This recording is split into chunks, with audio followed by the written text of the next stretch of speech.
Hello everyone, welcome again. आज के इस वीडियो में हम पढ़ने वाले हैं अप्रैल 3rd वीक एंड टिल 30 अप्रैल तक के सारे इंपॉर्टेंट करंट अफेयर क्वेश्चंस को। एंड ये अप्रैल का फाइनल एंड लास्ट वीडियो है। इसके बाद अप्रैल के जितने भी इंपॉर्टेंट क्वेश्चंस हैं ना, वो सारे आपके मुट्ठी में होंगे और आपको बहुत अच्छे से याद भी हो जाएंगे। सो अब स्टार्ट करते हैं फटाफट से। First question is national Panchayati Raj day is celebrated every year on which date? राष्ट्रीय पंचायती राज दिवस हर साल किस तारीख को मनाया जाता है? So the correct answer is option B 24 April. अब किसकी बात हो रही है यहाँ पे? पंचायती राज दिवस। तो पंचायत से क्या ध्यान रखना है हमें? सरपंच। ओके, सो जब किसी भी गांव में ना दो घरों में लड़ाई हो जाती है तो जो सरपंच होते हैं ना, दोनों को आमने सामने बिठा देते हैं और क्या कहते हैं, जो भी आप लोगों की बात हो ना हम सबको बताओ, यानी कि अपनी जो भी बात है ना हम सबके सामने रख दो। तो जो भी यानी कि जो भी बात है आप लोगों की, आप सब सामने रख दो। सो 24 अप्रैल को मनाया जाता है national Panchayati Raj day. Okay, question number second is Volodymyr Zelensky receive the John F Kennedy prize, he is from which country? Volodymyr Zelensky को जॉन एफ कैनेडी पुरस्कार मिला, वह किस देश से हैं? So the correct answer is option C Ukraine. अब ये इस टाइम इतने फेमस हो गए ना, तो आप सभी जानते होंगे कि ये यूक्रेन के हैं। अब किसकी बात हो रही है? इनको कौन सा प्राइज दिया गया है? John F Kennedy prize. Okay, so Volodymyr Zelensky से हमें क्या याद रखना है कि वोलोदिमिर, तो इनसे धीमे से बोला गया कि तुम्हें क्या चाहिए, तो इन्होंने कहा कि मुझे ना पैनी चाहिए अपने कंट्री को बचाने के लिए। क्या चाहिए? पैनी। तो penny Kenny. So John F Kennedy prize किसे दिया गया? वोलोदिमिर जेलेंस्की को। ओके, अब बात हो रही है यूक्रेन की, तो यूक्रेन की कैपिटल क्या है? Kyiv. Right. Question number third is international Chernobyl disaster remembrance day is being observed on which date? अंतर्राष्ट्रीय चेरनोबिल आपदा स्मरण दिवस किस तारीख को मनाया जाता है? So the correct answer is option B 26 April. Right. जिस तरह से इंडिया में भोपाल गैस ट्रेजेडी हुई थी 1986 को चेरनोबिल न्यूक्लियर पावर प्लांट में एक्सप्लोजन हुआ था, जिससे रेडियो एक्टिव क्लाउड बन गया था और सोवियत यूनियन में, बेलारूस, यूक्रेन, रशिया में मिलियंस ऑफ पीपल इससे अफेक्टेड हुए थे। सो उन्हीं लोगों को याद करने के लिए 8 दिसंबर 2016 से ये डिसाइड किया कि 26 अप्रैल को Chernobyl disaster remembrance day celebrate किया जाएगा। ओके, सो ये क्वेश्चन आपको ध्यान रखना है कि चेरनोबिल डिजास्टर रिमेम्बरेंस डे कब सेलिब्रेट किया जाता है? अप्रैल 26 को। ठीक है, सो अब किसकी बात हो रही है ना? चेरनोबिल। तो हमें क्या याद रखना है? बिल। ओके, सो एक बिल बनाया गया, यानी कि एक लिस्ट बनाया गया है ना, जिसमें जितने भी लोग उस टाइम मारे गए थे, जितने भी लोग अफेक्टेड थे, उनका बिल बना के ना चाबी लगा के रखा गया है। तो अभी तक ना चाबी लगा के उस बिल को रखा गया है। तो चाबी यानी कि चाबी छबी, तो अभी तक तो अप्रैल 26 को सेलिब्रेट किया जाता है Chernobyl disaster remembrance day. Right. Question number 4th is which social media platform is Elon Musk going to acquire for 44 billion dollar? Elon Musk 44 billion dollar में किस सोशल मीडिया प्लेटफॉर्म का अधिग्रहण करने जा रहे हैं? So the correct answer is option B Twitter. अब Elon Musk ने घोषणा की है कि वो ट्विटर को खरीदने वाले हैं। ओके, तो ट्विटर क्या है? एक सोशल मीडिया प्लेटफॉर्म है जिसपे सब लोग जाके ना अब कोई भी ट्वीट कर सकते हैं। किसी को कोई कैंपेन चलाना हो, किसी स्टेट की बात हो या कोई प्रधानमंत्री का ट्वीट हो, तो सब उस पर आके ना ट्वीट करते हैं, अपनी बात रखते हैं। सो एलन मस्क अगर इसको एक्वायर कर लेंगे तो ये एक प्राइवेट प्लेटफॉर्म बन जाएगा। सो हमें क्या याद रखना है ना? एलन मस्क ने 44 बिलियन डॉलर में ट्विटर को खरीदने की बात की है। तो एलन यानी कि लन यानी कि लोन। ओके, सो एलन मस्क ना क्या करने जा रहे हैं? वो ना लोन लेने जा रहे हैं, लेकिन किसके लिए? अपने चाचा के लिए लोन लेने जा रहे हैं, क्योंकि उनके चाचा ना बार बार ट्वीट करके परेशान करते रहते हैं। सो हमें कैसे ध्यान रखना है कि एलॉन यानी कि लोन। सो एलन मस्क लोन लेने जा रहे हैं अपने चाचा के लिए, ताकि वो उनको ट्वीट करके परेशान ना कर पाए बार बार। जब इनके हाथ में ट्विटर आ जाएगा तो ट्वीट कोई कर नहीं पाएगा, है ना? तो 4 यानी कि 4। सो 44 बिलियन डॉलर में ये खरीदने जा रहे हैं ट्विटर को। ठीक है, अब किसकी बात हो रही है ना यहाँ पे? ट्विटर की। तो ट्विटर की सीईओ कौन है प्रेजेंट में? पराग अग्रवाल है। राइट। अब पराग अग्रवाल हमें कैसे ध्यान रखना है कि ये जो बर्ड रहती है ना ट्विटर की, तो इससे क्या रहते हैं? पर रहते हैं। तो पर यानी कि Parag Agrawal. Okay, fifth question is which country has been named as a part of the guest of honour at the Paris book festival 2022? Paris book festival 2022 में किस देश को गेस्ट ऑफ ऑनर का हिस्सा नामित किया गया है? So the correct answer is option D India. अब इमैनुअल मैक्रोन 2018 में न्यू दिल्ली आए थे और उन्होंने इंडिया को इन्वाइट किया था guest of honour at the Paris book festival 2022 के लिए। अब पेरिस ना उसी को इन्वाइट करेगा जिसने पेरिस को ना बहुत प्यार दिया होगा। तो पेरिस जब इंडिया में आया तो बहुत प्यार मिला, तो बहुत प्यार दिया जिसने पेरिस को प्यार दिया, यानी कि India. Okay, question number 6 is in which city digital bus service has been started for the first time? Digital bus सेवा पहली बार किस शहर में शुरू की गई है? So the correct answer is option C Mumbai. अब किसकी बात हो रही है ना, मुंबई की। तो मुंबई से हमें क्या याद रखना है, मम यानी कि मम्मी। ओके, सो जो मम्मी लोग ना अपने बच्चों को स्कूल भेजती हैं बस से, तो बहुत ज़्यादा परेशान हो जाती है क्योंकि कुछ आता पता नहीं चलता, या बस कहाँ है, कब तक आएगी, है ना, कभी कभी लेट भी हो जाती है। तो अब डिजिटल हो गई है ना, तो जिससे मम्मी लोग आराम से ना ट्रैक कर पाएंगे और अपने फ़ोन में भी देख लेंगे कि बस कहाँ तक पहुँची। सो पहली डिजिटल बस सर्विस सेवा किसके लिए लॉन्च की गई, मम्मी यानी कि मुंबई में। ओके, अब बात हो रही है मुंबई की, तो मुंबई की कैपिटल क्या है, महाराष्ट्र। सीएम है उद्धव ठाकरे एंड गवर्नर है भगत सिंह कोश्यारी। और मैंने अभी कल ही इसका वीडियो अपलोड किया था जिसमें हमने बिल्कुल अपडेटेड सीएम एंड गवर्नर को याद किया था। तो अगर आपने अभी तक वो वीडियो नहीं देखी है तो ज़रूर देखिए, क्योंकि वो बिल्कुल बेसिक इन्फॉर्मेशन है जो हम सभी को पता होना चाहिए। Question number 7 is, who has been elected as the co chair of Youth Board of UNICEF. UNICEF के युवा बोर्ड के सह अध्यक्ष के रूप में किसे चुना गया है। So the correct answer is option A, Ashwini Yardi. अब किसकी बात हो रही है यहाँ पे, co chair of Youth Board of UNICEF. Okay, so UNICEF यानी कि United Nation International Children Education Fund. तो यूनिसेफ ने ना एक को चेयरमैन बनाया है जिसमें जो चिल्ड्रन की जो इमरजेंसी चीज़ें हैं ना उसका ध्यान रखा जाए। सो यूनिसेफ ने ना आश्वासन दिया यूथ को और बच्चों को कि आपके लिए ना नई ड्रेस आएगी, आपके लिए नई वर्दी लेके आएंगे हम लोग। तो इसी के लिए ना किसको अपॉइंट किया गया, फिर अश्वनी यार्दी। आश्वासन दिया यानी कि अश्विन, किसके लिए, वर्दी के लिए, तो यार्दी। सो अश्विन यार्दी को अपॉइंट किया गया है को chair of Youth Board of UNICEF. Okay, और इंडिया में अश्विन यार्दी क्या है, तो ये कैप्सिनी के CEO भी हैं, right. Question number next is, which is the first district in the country to have a library in every village. प्रत्येक गांव में पुस्तकालय रखने वाला देश का पहला जिला कौन सा है। So the correct answer is option B, Jharkhand का जमात्रा। अब किसकी बात हो रही है ना, लाइब्रेरी यानी कि एक ऐसा डिस्ट्रिक्ट जिसकी हर गांव में लाइब्रेरी होगा। तो हर गांव में जब लाइब्रेरी होगा ना तो लोग जम के पढ़ाई करेंगे। तो जम के पढ़ाई यानी कि जमात्रा, जमात्रा का Jharkhand. Okay, question number 9 is, which country Guadalajara city was named the world book capital for the year 2022 by UNESCO. UNESCO द्वारा किस देश के गुडलजारा शहर को वर्ष 2022 के लिए विश्व पुस्तक राजधानी नामित किया गया था। So the correct answer is option C, Mexico. अब world book capital for the year 2022 उसी को बनाया जाएगा ना जिसने मैक्सिमम गुड काम किए गए हों, यानी कि जिस सिटी ने, जिस कंट्री ने मैक्सिमम गुड काम किए हैं। तो मैक्स यानी कि मैक्सिको और गुड यानी कि गुडलजारा सिटी। ओके, अब किसने किया है, यूनेस्को ने अनाउंस किया है। तो यूनेस्को की प्रेजेंट डायरेक्टर कौन है, ऑड्रिया ऑजेले हैं, right. 12th question is, Tamil Nadu government has declared minority right day every year on which date. Tamil Nadu सरकार ने किस तारीख को प्रत्येक वर्ष अल्पसंख्यक अधिकार दिवस की घोषणा की है। So the correct answer is option A, December 18। अब किसकी बात हो रही है ना यहाँ पे, Tamil Nadu government minority right day celebrate करेगा हर साल 18 दिसंबर को, ठीक है। अब माइनॉरिटी वाले ना क्या चाहते हैं, अपना ठहराव चाहते हैं। माइनॉरिटी वाले अपना ठहराव चाहते हैं, इसलिए ये सेलिब्रेट किया जाएगा। तो ठहराव यानी कि ठहरना, ठहरना, तो 18 ठहराव। सो December 18 को सेलिब्रेट किया जाएगा माइनॉरिटी राइट से, किसकी तरफ से, तमिलनाडु गवर्नमेंट की तरफ से। Okay, question number 13 is, which country will host the 21st WCOA 2022। 21वें WCOA 2022 की मेजबानी कौन सा देश करेगा। सो the correct answer is option D, India. अब किसकी बात हो रही है ना यहाँ पे, WCOA, तो आखिर ये है क्या। So world Congress of association. Okay, और जिसको क्या कहा गया है, कुंभ ऑफ अकाउंट्स। तो कुंभ का मेला कहाँ लगता है, इंडिया में लगता है। सो कुंभ ऑफ अकाउंटेंट्स भी कहाँ पे हो रहा है, इंडिया में हो रहा है, ठीक है। जिसमें जितने भी चार्टर्ड अकाउंट्स हैं, इंडिया के चार्टर्ड अकाउंटेंट्स हैं, वो इसमें पार्टिसिपेट करने वाले हैं। अब बात हो रही है Institute of Chartered Account of India. So ये कब फॉर्म हुआ है, 1 जुलाई 1949 को, जिसका हेडक्वार्टर है न्यू दिल्ली में। और इसके प्रेसिडेंट कौन है, देवाशीष मित्रा, जो इस प्रोग्राम को ऑर्गेनाइज कर रहे हैं, होस्ट कर रहे हैं, ठीक है। Question number 14 is, which is the venue of International Conference on Pharma and Medical Devices Sector 2022। Pharma और मेडिकल डिवाइसेस सेक्टर 2022 पर अंतर्राष्ट्रीय सम्मेलन का स्थान कौन सा है। So the correct answer is option A, new Delhi. अब किसकी बात हो रही है यहाँ पे, इंटरनेशनल कॉन्फ्रेंस हो रहा है फार्मा एंड मेडिकल डिवाइसेस पे, ठीक है।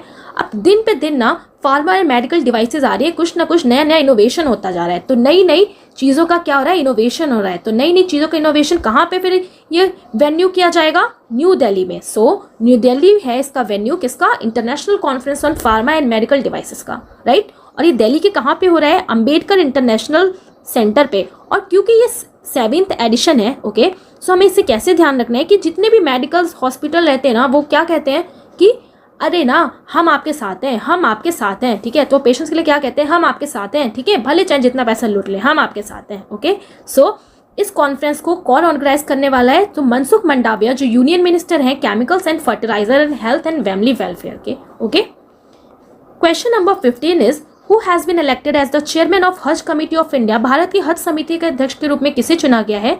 So the correct answer is option B, AB Abdullah Kutty. अब किसकी बात हो रही है? हज। ओके, सो हज पे जाने के लिए ना कैसे कपड़े पहन के जाने पड़ते हैं? धुले कुर्ते पहन के जाना है, यानी कि हज पे अगर जाओ तो धुले कुर्ते पहन के जाओ। सो कौन हो जाएंगे? AP अब्दुल्ला कुटी। ओके, इनके साथ साथ 2 women's also appointed at vice chairperson, और कौन है? मुनावरी बेगम एंड महफूजा खातून को अपॉइंट किया गया है वाइस चेयरपर्सन। ठीक है, कि अगर हज पे जा रहे हो तो धुला हुआ कुर्ता पहन के जाओ, और वहां पे आवारागर्दी नहीं चलती, धुले हुए कुर्ते पहन के जाओ, ठीक है, आवारापंती नहीं चलेगी। तो मुनावरी बेगम एंड महफूजा खातून को अपॉइंट किया गया है vice chairperson. Okay, question number 16 is who has been selected for the Commonwealth Point of Light award. Commonwealth Point of Light award के लिए किसे चुना गया है? So the correct answer is option A, Kishore Kumar Das. अब किसकी बात हो रही है यहाँ पे? कॉमनवेल्थ। सो कॉमनवेल्थ से क्या याद रखना है? Common health. तो डॉक्टर कहते हैं ना कॉमनली कि अगर आपको अपनी हेल्थ अच्छी रखनी है तो आपको ना सूर्य की किरणें सुबह सुबह लेनी चाहिए, यानी कि सूर्य की धूप में बैठना चाहिए विटामिन डी के लिए, और कम से कम ना शोर करना चाहिए, यानी कि कम से कम शोर में रहना चाहिए। सो किशोर कुमार दास को अपॉइंट किया गया है Commonwealth Point of Light award. Okay, question number 17 is who has been appointed as the next chief executive officer of Aditya Birla राजधानी। आदित्य बिरला राजधानी के अगले मुख्य कार्यकारी अधिकारी के रूप में किसे अपॉइंट किया गया है? So the correct answer is option ए, विशाखा मूल्य। अब किसकी बात हो रही है यहाँ पे? आदित्य बिरला राजधानी। सो आदित्य बिरला कंपनी की जो शाखा ना हर राजधानी में होगी, यानी कि हर राजधानी में ना इसकी शाखा मिलेगी आपको, तो शाखा मिलेगी यानी कि विशाखा मूल्य। ओके, सो विशाखा मूल्य को अपॉइंट किया गया है next chief executive officer of Aditya Birla राजधानी। अब बात हो रही है विशाखा मूल्य की। सो ये she will be the first female to join the board of Aditya Birla Management Corporation. Okay, so ये पहली भारतीय महिला बन गई हैं जिन्होंने ज्वाइन किया है आदित्य बिरला मैनेजमेंट कॉर्पोरेशन को। Right, question number 18 is in which state did the peace, Ekta and Vikas rally take place. शांति, एकता और विकास रैली किस राज्य में हुई है? So the correct answer is option A, Assam. Okay, अब यहाँ पे किसकी बात हो रही है? पीस की। तो पीस को हमें रिलेट करना है पीसेस, और आजकल गर्मी में क्या पीसेस करके खाते हैं? आम को खाते हैं। सो आम को ना पीस में खाने की बात हो रही है, और ना कैसी बात करें कि आप बिल्कुल एकता में बैठ के आम खाओ, झपट्टा नहीं मानना किसका भी खा ले उसका भी खा ले, यानी कि peace, Ekta and Vikas rally कहाँ पे हुआ है? असम में हुआ है, यानी कि आम में हुआ है। ठीक है, और इसको किसने इनॉग्रेट किया है? तो PM नरेंद्र मोदी ने इसको संबोधित किया है। कहाँ पे? कार्बी एंगलोंग जिले के दीफू में। ठीक है, अब बात हो रही है असम की, तो असम की कैपिटल है दिसपुर। असम के CM है हिमंत बिश्वा शर्मा, असम के गवर्नर है Jagdish Mukhi. Okay, question number 19 is who has been named as the sports person of the year 2022 at the Laureus World Sports Award। Laureus World Sports Award में वर्ष 2022 की खिलाड़ी के रूप में किसे नामित किया गया है? So the correct answer is option A, Elaine Thompson Herah. According to the option, जब स्पोर्ट्स पर्सन की बात हो रही है तो हमने किसको सेलेक्ट किया? Elaine Thompson Herah. But sports person of the year award में भी कैटेगरीज हैं, एक है मैन की और एक किसकी है? वुमेन की। तो मैन में दिया गया है मैक्स वर्स्टपेन को, और वुमेन में दिया गया है एलन थॉमसन को। ठीक है, अब ना मैन को उसी को दिया जाएगा ना जिसने मैक्सिमम स्पोर्ट्स खेल के विन किया हो, तो मैक्सिमम यानी कि मैक्स वर्स्टपेन।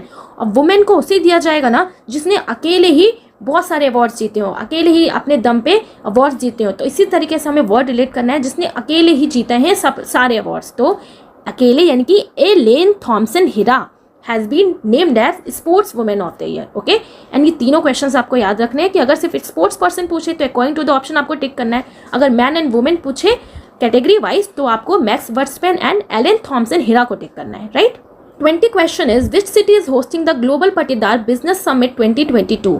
कौन सा शहर ग्लोबल पट्टीदार बिजनेस समिट 2022 की मेजबानी कर रहा है? So the correct answer is option C, Surat. अब यहाँ पे किसकी बात हो रही है ना? होस्टिंग द ग्लोबल पट्टीदार, तो हमें कैसे याद रखना है? पट्टीदार यानी कि पार्टी, है ना। और पार्टी कब होती है ना? रात में ही होती है। तो सूरत का रात Gujarat. Okay, so globally party कहाँ पे की जा रही है? सूरत का Gujarat. Okay, so prime minister Narendra Modi inaugurated the global Patidar business summit GPBS through video conferencing on April 29। Okay, ये 3 डे का समिट था जो कहाँ पे हुआ है? Sardar Dham at Surat Gujarat. Okay, 21st question is what is the rank of India in the medal tally of Asian Wrestling Championship 2022? एशियाई कुश्ती चैंपियनशिप 2022 के पदक तालिका में भारत का स्थान क्या है? So the correct answer is option A 5th। अब किसकी बात हो रही है ना यहाँ पे? रेसलिंग यानी कि कुश्ती। अब जब कुश्ती करते हैं ना तो एक दूसरे की फिंगर फंसा लेते हैं ना, बिल्कुल एक दूसरे के हाथों से हाथ, यानी कि अगर दो प्लेयर्स हैं ना वो कुश्ती कर रहे हैं तो अपनी फिंगर्स को उंगली में फंसा के लड़ते हैं ना, तो फिंगर कितनी होती है? 5, यानी कि 5th पोजीशन। ओके, सो एशियन रेसलिंग चैंपियनशिप में से हम कुछ अब इंपॉर्टेंट पॉइंट्स को देखने वाले हैं। सो ये कौन सा एडिशन था? ये था 35th एडिशन और उलन बटोर के मंगोलिया में हुआ है। ओके, तो जब कुश्ती करते हैं ना तो एक दूसरे को उलट फेर करते रहते हैं ना, उलट फेर करते रहते हैं और गोल गोल भी घुमा के लड़ते हैं। सो उलन बटोर के मंगोलिया में हुआ है ये एशियन रेसलिंग चैंपियनशिप 2022। इंडिया ने जीते हैं इसमें 17 मेडल, है ना। इंडिया ने कितने जीते हैं इसमें? 17 मेडल, जिसमें से सिर्फ 1 गोल्ड जीता है, 5 सिल्वर एंड 11 ब्रॉन्ज मेडल जीते हैं। और जिसने गोल्ड जिताया है उनका नाम क्या है?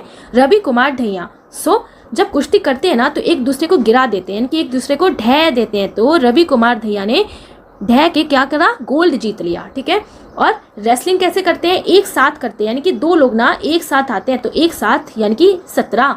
सो इंडियन रेसलिंग में कितने टोटल मेडल्स जीते हैं? 17 मेडल्स जीते हैं। ठीक है, और Ravi Kumar Dahiya 57 kilogram freestyle category में से हैं। ओके, एंड आई होप आपको ये सारे पॉइंट्स बहुत अच्छे से याद हो गए होंगे। 22 question is who has been named by UNEP as the recipient of champion of Earth award 2021 under the lifetime achievement category? UNEP ने लाइफ टाइम अचीवमेंट श्रेणी के तहत champions of the Earth award 2021 के प्राप्तकर्ता के रूप में किसे नामित किया है? So the correct answer is option C, David Attenborough. Okay, अब किसकी बात हो रही है? United Nation Environment Champions of Earth award. Okay, so Earth का चैंपियन का अवार्ड उसे ही दिया जाएगा ना जो अर्थ की सेवा करते करते कभी बोर ना हो, है ना। अर्थ की सेवा करते करते कभी बोर ना हो, तो कभी बोर ना हो यानी कि एटनबरो, राइट। सो एटनबरो को दिया गया है champions of Earth award 2021। Okay, under the lifetime achievement category. और कौन सी कैटेगरी में? लाइफ टाइम अचीवमेट कैटेगरी में। Question number 23 is where will be the 12th ministerial conference of the world trade organisation be held? विश्व व्यापार संगठन का 12वां मंत्री स्तरीय सम्मेलन कहाँ आयोजित किया जाएगा? So the correct answer is option D, Geneva. अब किसकी बात हो रही है यहाँ पे? 12वां ministerial conference of the world trade Organization. अब ट्रेड की बात हो रही है ना, और इसका हेडक्वार्टर भी कहाँ है? जेनेवा में ही है। ओके, अब ट्रेड ना आजकल हर कोई करना चाहता है ट्रेड। सो उस कॉन्फ्रेंस के हॉल में क्या हो गई होगी? बहुत ज़्यादा भीड़ हो गई होगी, है ना। तो जो कॉन्फ्रेंस हॉल था ना वो क्या हुआ? भर गया। और किससे भर गया? जन से भर गया। सो भर गया जन से, तो 12वां। ओके, और जन से भर गया यानी कि Geneva. Okay, so 12th ministerial conference of world trade organisation कहाँ पे होगा? जेनेवा में होगा, और ये 12 से 15 जून के बीच में होने वाला है, right. Question number next is who is the winner of Indian Pharma Innovation of the year award? Indian Pharma Innovation of the year award का विजेता कौन है? So the correct answer is option A, Glenmarkuticals limited की। So innovation of the year का award उसी दिया जाएगा ना जिसने फार्मा इंडस्ट्री में कुछ ऐसी दवाई को इनोवेशन किया हो ना जिसका प्राइस कुछ कम हो और सब लोग ले सकें। प्राइस क्या हो? कम हो, यानी कि उसका ना मार्क कुछ कम हो। तो मार्क कुछ कम हो यानी कि Glenmark pharmaceutical limited. Okay, question number next is who is the winner of Indian pharma leader of the year award? Indian pharma leader of the year award का विजेता कौन है? So the correct answer is option D, Cipla limited. अभी हमने question पढ़ा था कि innovation of the year का अवार्ड किसे दिया गया है। अब हमसे क्या क्वेश्चन पूछा है कि इंडियन फार्मा में लीडर ऑफ द ईयर का अवार्ड किसे दिया गया है। सो लीडर ऑफ द ईयर का अवार्ड किसे दिया जाएगा ना जो दवा सबके लिए बनाता हो, है ना। तो लीडर क्या करता है ना, वो आगे बढ़ चढ़ के काम करता है अपनी पूरी टीम के लिए। सो आगे बढ़ चढ़ के काम कर सके, जो सबके लिए काम कर सके, सबके लिए दवा बना सके। सप्ला, तो सब के लिए, तो सिप्ला लिमिटेड। ओके, सो अभी हमने पीछे क्या पढ़ा था कि Indian Pharma Innovation of the year किसे दिया गया है? ग्लेनमार्क फार्मास्यूटिकल लिमिटेड को। और leader of the year award किसे दिया है? सिप्ला लिमिटेड को। Okay, the Indian pharma formulation award किसे दिया गया है? माइक्रो लैब लिमिटेड को। सो ये 3 क्वेश्चन आपको ध्यान रखना है। ओके, कि leader of the year award Cipla, innovation of the year award Glenmark and Indian pharma formulation का अवार्ड, फॉर्मुलेशन की कैटेगरी में बात करें तो माइक्रो लैब को दिया गया है। ठीक है, कि माइक्रो लैब में रह के बिना कई सारे फॉर्मूले बना दिए दवाई के। So formulation award winner Micro Lab limited हो जाएगा, right. Question number 26 is which airline has become the first airline to use the indigenous navigation system Gagan? कौन सी एयरलाइन स्वदेशी नेविगेशन प्रणाली गगन का उपयोग करने वाली पहली एयरलाइन बन गई है? सो ये प्रयोग कहाँ पे होगा? इंडिया में। सो इंडिया से क्या हो जाएगा? Option C IndiGo. Okay, so अब ना ये इंडिगो अपने फ्लाइट में नेविगेशन सिस्टम का यूज़ करेगी, जीपीएस का यूज़ करेगी, ताकि एरोप्लेन में देख ले कहाँ पे लैंड करना है, कैसे जाना है, कितना ट्रैफिक है ना। तो ये सब चीज़ें कौन देख लेगा? इंडिया। तो इंडिया यानी कि Indigo. Okay, question number 27 is which country has hosted the world largest cyber exercise LOKShield 2022? किस देश ने दुनिया की सबसे बड़ी साइबर एक्सरसाइज LOKShield 2022 की मेज़बानी की है? So the correct answer is option A Estonia. अब किसकी बात हो रही है यहाँ पे कि ये लार्जेस्ट साइबर एक्सरसाइज हो रहा है लॉक्ड शील्ड का। ओके, सो जो ये LOKShield ऑर्गेनाइज करा रहे हैं ना, तो वो क्या कह रहे हैं कि हम ऐसा LOKShield बना रहे हैं ना, तो जिसको इसको कोई नहीं तोड़ पाएगा, यानी कि इसका ना कोई तोड़ नहीं है इस LOKShield का, इसका तोड़ नहीं है। तो तोड़ नहीं यानी कि इस्टोनिया। ओके, सो इस्टोनिया में होस्ट किया जा रहा है world largest cyber exercise LOKShield। Okay, अब बात हो रही है इस्टोनिया की, तो इस्टोनिया की कैपिटल है टैलिन और इसकी करेंसी क्या है? यूरो। ठीक है, the largest and most complex annual international live fire cyber defence exercise in the world. Okay, तो ये क्वेश्चन आपको ध्यान रखना है, right. Question number next is when is Earth Day celebrated every year? हर साल पृथ्वी दिवस कब मनाया जाता है? So the correct answer is option A 22 April. Okay, और जितने भी इंपॉर्टेंट डेज हैं उसकी वीडियो हम ऑलरेडी कवर कर चुके हैं। सो उसमें हमने ये पढ़ा था कि अर्थ डे को कब सेलिब्रेट किया जाता है? 22 अप्रैल को। अब अर्थ की बात हो रही है ना, तो अर्थ को क्या कहा जाता है? पृथ्वी भी कहा जाता है। तो अर्थ पे ना बहुत डिफरेंट टाइप के लोग रहते हैं, यानी कि बहुत वाइस लोग रहते हैं। तो वाइस यानी कि 22। ओके, पृथ्वी तो प्री और अप्रैल तो अप्रैल। ओके, सो 22 अप्रैल को सेलिब्रेट किया जाता है अर्थ डे, और इस बार इसकी थीम क्या है? Invest in our planet, right. Question number 29 is world malaria day is observed every year on which date? विश्व मलेरिया दिवस प्रत्येक वर्ष किस तिथि को मनाया जाता है? So the correct answer is option A 25 April.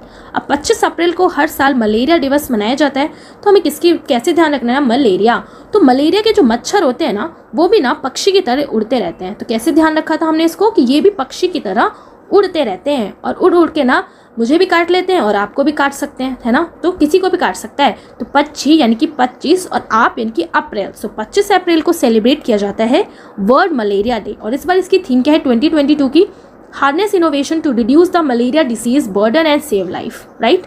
Question number 30 and आज का ये लास्ट क्वेश्चन है। This city has become the first city in Uttar Pradesh to install vacuum based sewer system? कौन सा शहर वैक्यूम बेस्ड सीवर सिस्टम स्थापित करने वाला उत्तर प्रदेश का पहला शहर बन गया है? So the correct answer is option D Agra. Okay, so Agra में इस्टेब्लिश किया जा रहा है वैक्यूम बेस्ड सीवर सिस्टम। ठीक है, सो आगरा में क्या है? ताजमहल है, और ताजमहल के आसपास के ना 240 जो घर हैं उसमें ये लगाया जाएगा। ठीक है, तो ये क्यों लगाया जा रहा है? ताकि ये उस सिटी को ना हरा भरा बनाया जा सके और पॉल्यूशन कम हो। तो हरा भरा यानी कि हरा आगरा। सो कहाँ पे बनाया जाएगा? आगरा में। अब बात हो रही है उत्तर प्रदेश की, तो उत्तर प्रदेश की राजधानी क्या है? लखनऊ। सीएम कौन है जो अभी फिर से रीअपॉइंट हुए हैं? योगी आदित्यनाथ। और राज्यपाल यानी कि गवर्नर कौन है? आनंदीबेन पटेल हैं, राइट। सो आज हमने कवर कर लिया है अप्रैल 3rd वीक के सारे इंपॉर्टेंट क्वेश्चंस को, एंड आई होप आप लोग को बहुत अच्छे से समझ और याद हो गया होगा।